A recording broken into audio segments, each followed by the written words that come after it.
COMELEC suportadong mahakbang laban sa political dynasties. Detalye na balita mula kay Boy Gonzalez, RH29. Boy, good morning.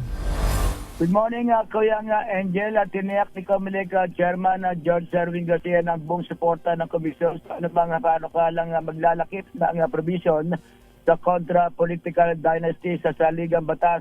Ayon kay Garcia, wala ng question na kailangang maisulong ang nabanggit takbang at naniniwala siyang maaari itong maisikatuparan sa ika-20 Kongreso. Apela ng Port Chief, dapat malinaw niya tiyak na maikli at malawak ang magiging batas upang matiyak ang epektibong pagpapatupad ito. Babala pa ni Garcia, maaaring hindi questionin sa Supreme Court ang kabismong batas ng Kongreso, ngunit posibleng magkaroon ng problema sa implementing rules and regulation o IRR na ipatutupad ng COMELEC, lalo na anya kung hindi malinaw ang intento layo ng Kongreso sa anti-political dynasty law.